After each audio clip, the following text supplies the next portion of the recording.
Hello, I am Urmila Patel, Medical Officer of Spurs Skin and Cosmetic Clinic.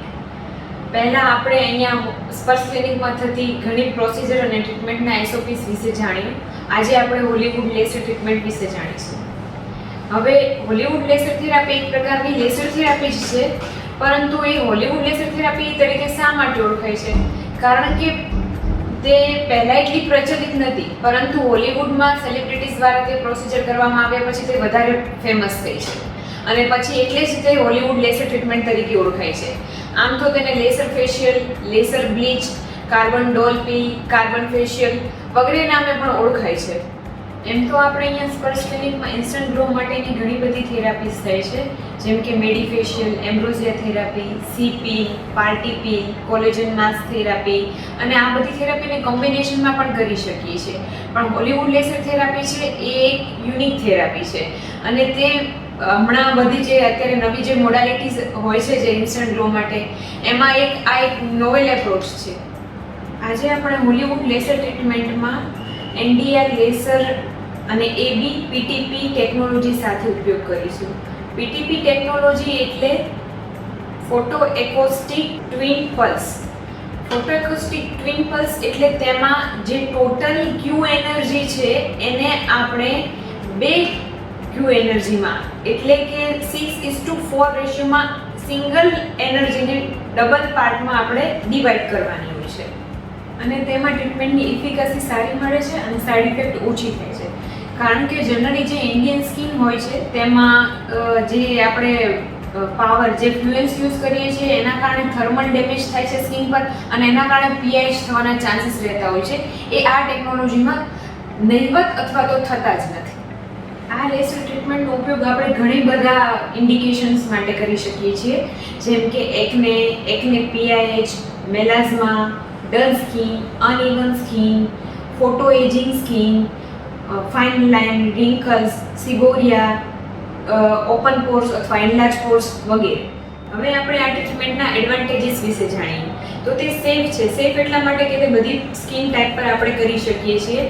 Quick છે, effective છે, painless procedure છે અને તેમાં surrounding સ્કિનમાં damage થવાના પણ નહિવત ચાન્સીસ રહે છે અને સાથે સાથે તેમાં હાઇપર પિગમેન્ટેશન અથવા તો હાઇપર પિગમેન્ટેશન થવાના ચાન્સીસ પણ બહુ ઓછા અથવા તો નહિવત છે.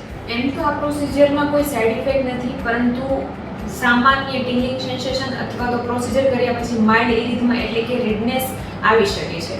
હવે આ પ્રોસિજરના કોન્ટ્રાઇન્ડિકેશન વિશે જાણીએ. કોન્ટ્રાઇન્ડિકેશન એટલે કે આ પ્રોસિજર કોને ના કરાવી શકાય. એમાં આપણે જનરલી જે એક્ટિવ ઇન્ફેક્શન જેમ કે હર્પીસ છે અથવા તો એ પાર્ટ પર બોઇલ કેવું હોય તો પણ બોઇલ એટલે કે ગુમડા કેવું હોય તો ના કરાવી શકીએ, અથવા તો ક્રોનિક ઇન્ફેક્શન એટલે કે સોરિયાસિસ છે, એક્ઝિમા છે, જો એ પાર્ટ પર જે પાર્ટ પર આપણે પ્રોસિજર કરવાની છે એ પાર્ટ પર એ ટાઈપના લીઝન કોઈ હોય તો પણ ના કરાવી શકીએ.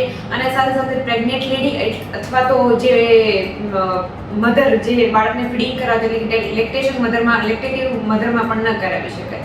અને ફોટો સેન્સિટિવિટી સ્કિનમાં પણ આ કોન્ટ્રાઇન્ડિકેટેડ છે. તો હવે આપણે હોલીવુડ લેસર ટ્રીટમેન્ટનું લાઈવ પ્રેક્ટિકલ ડેમોન્સ્ટ્રેશન જોઈશું. તેમાં દરેક પ્રોસિજરની જેમ પેશન્ટ પ્રિપેરેશન અને પ્રોસિજર પ્રિપેરેશન માટે લેસર મશીન પ્રિપેરેશન અને સાથે સાથે જરૂરી ઇક્વિપમેન્ટ પ્રિપેરેશન કરીશું. અને પેશન્ટ પ્રિપેરેશનમાં પેશન્ટને બેલ્ટ પહેરાવવાનું, કેપ પહેરાવવાની અને એપ્રોન પહેરાવવાની અને ખાસ તો પહેલાં પ્રોસિજર કરતાં પહેલાં એટલે કે બિફોર પ્રોસિજર અને આફ્ટર પ્રોસિજર પેશન્ટના ફોટો લેવા જરૂરી છે. તો આપણે ઓલરેડી પેશન્ટના પ્રોસિજર પહેલાંના બિફોર ફોટોગ્રાફ્સ લઈ લીધેલા છે. તો હવે સૌથી પહેલાં પ્રોસિજર ચાલુ કરતાં પહેલાં આપણે પેશન્ટનો ફેસ ક્લીન કરીશું.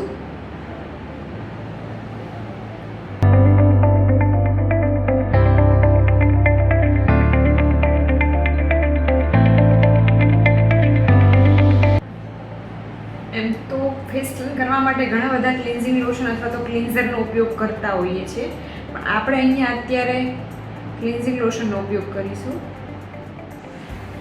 હવે પેશન્ટનો ફેસ ક્લીન કર્યા પછી પ્રોસિજરનું ફર્સ્ટ સ્ટેપ એટલે કે કાર્બન એપ્લિકેશન કરીશું.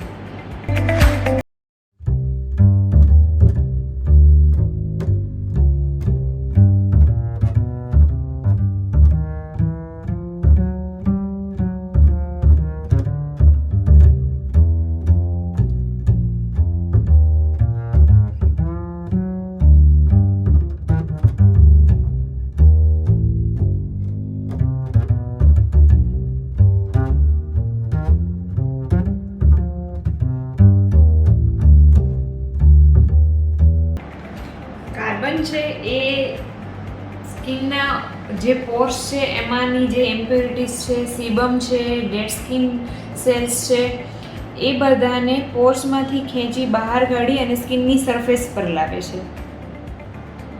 આવી રીતે ફૂલ ફેસ પર કાર્બન લગાવ્યા પછી તેને 3 થી 5 મિનિટ સુકાવા દેવાનું છે.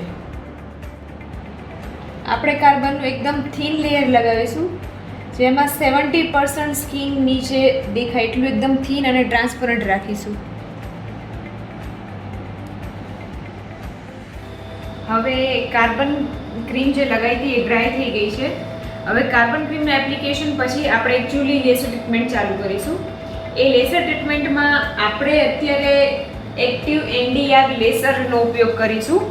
તેમાં એમ ઘણા બધા મોડ આવતા હોય છે, તમે જોઈ શકો છો. એમાં પહેલાં આપણે એસએલપી મોડનો ઉપયોગ કરીશું. એસએલપી મોડ છે એ જે કાર્બન પાર્ટિકલ્સને એ જસ્ટ હીટ આપવા માટે હોય છે.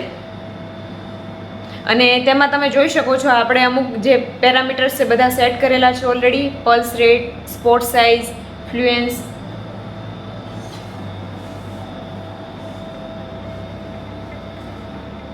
હવે આપણે પ્રોસિજરનું સેકન્ડ સ્ટેપ ચાલુ કરીશું.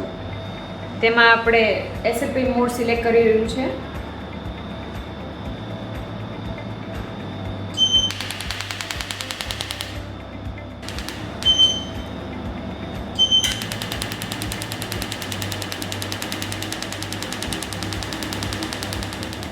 એસએલપી મોડ છે એ એક નોન ક્યુ એનર્જી છે અને તેમાં જસ્ટ જે કાર્બન પાર્ટિકલ્સ છે એને હીટ જ આપવાની રહેશે.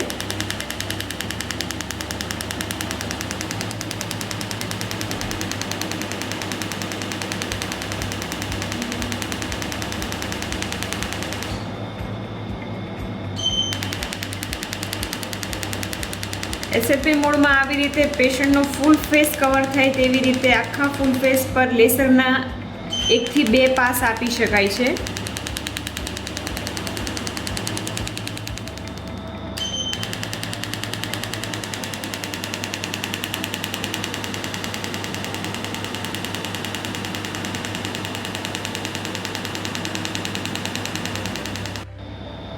હવે આપણે લેસરનું ફોર્થ સ્ટેપ એટલે કે બ્લુ ટોનિંગ કરીશું. બ્લુ ટોનિંગમાં આપણે ઓલરેડી પાવર સેટ કરેલા છે, સ્પોટ સાઇઝ, પલ્સ રેટ, ફ્લુએન્સ વગેરે.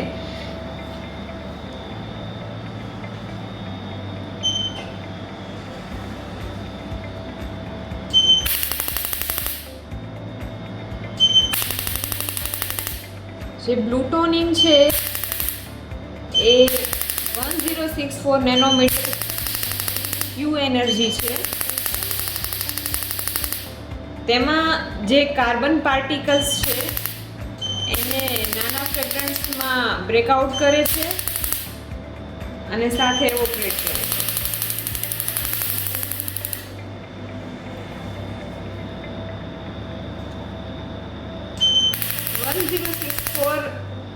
નેનોમીટર વાળી વેવલેન્થ છે એ મોસ્ટલી બ્લેક પાર્ટિકલ્સ એટલે કે મેલેનિનમાં એબ્ઝોર્બ થતી હોય છે.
તો હવે આપણે બ્લુ ટોનિંગના 2 પાસ આપી દીધા છે અને ફૂલ ફેસ પર કવર કર્યું છે.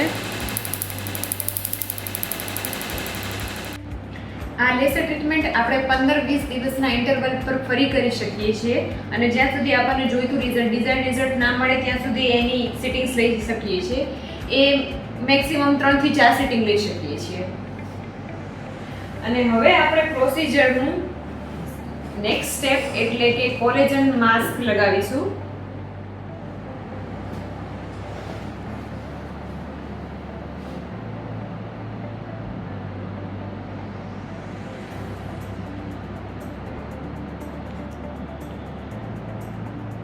હવે આ કોલેજન માસ્ક શીટ લગાવ્યા પછી આપણે એને 15 થી 20 મિનિટ રહેવા દઈશું. ત્યાં સુધી આપણે આ પ્રોસિજરના મિકેનિઝમ વિશે જાણીએ.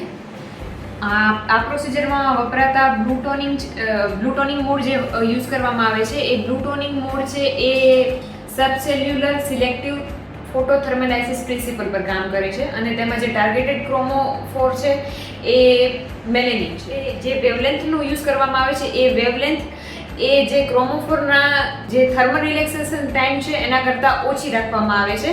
તેના કારણે જે આપણા ક્રોમોફોર છે એ ડિસ્ટ્રોય થાય છે. સાથે સાથે જે આમાં કાર્બન એપ્લિકેશન કરવામાં આવે છે એટલે એ કાર્બન એપ્લિકેશન કર્યા પછી જે સાથે પહેલાં કહ્યું એ પ્રમાણે જે એની ઇમ્પ્યુરિટીઝ છે, ડેડ સ્કિન સેલ્સ છે એને જે સરફેસ પર લાવે છે એટલે સાથે કાર્બન પાર્ટિકલ બર્ન થાય છે. એની સાથે સાથે આ ઇમ્પ્યુરિટીઝ બી દૂર થાય છે.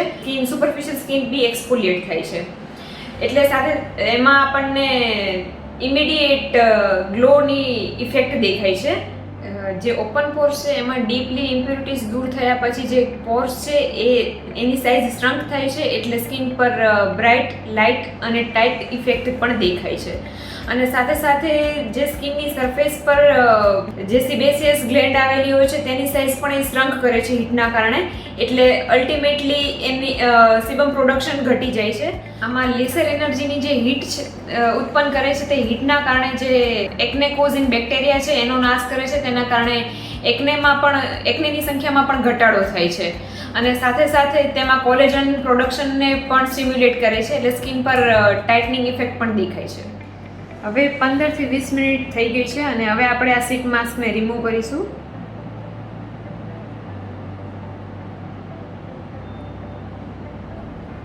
પેશન્ટના ફેસ ઉપર સનસ્ક્રીન લગાવીશું. આમ તો આ પ્રોસિજરમાં કોઈ સાઈડ ઇફેક્ટ નથી પરંતુ છતાં પણ અમુક બાબતોનું ધ્યાન રાખવાનું હોય છે. જેમ કે પ્રોસિજર કર્યા પછી 3 થી 5 દિવસ બહુ તાપમાં નહીં જવાનું થાય તો સનસ્ક્રીન લગાવીને જવાનું અને એ પણ 30+ SPF વાળું. અને કદાચ સ્કિન પર ડ્રાયનેસ લાગે તો મોઇશ્ચરાઇઝરનો ઉપયોગ કરી શકાય અને ફેસ વોશ કરવા માટે, ફેસ ક્લીન કરવા માટે માઇલ્ડ ક્લિન્ઝરનો ઉપયોગ કરીશું. કોઈ સ્ક્રબ કે એવું કોઈ હમણાં ઉપયોગ નહીં કરવાનો થાય. અને કોઈ બ્યુટી પ્રોડક્ટ અથવા તો પાર્લરની કોઈ ટ્રીટમેન્ટ પણ 3 થી 5 દિવસ કરાવવાનું ટાળવાનું. તો હવે પેશન્ટના ફેસ ઉપર તમે ઇન્સ્ટન્ટ ગ્લો જોઈ શકો છો.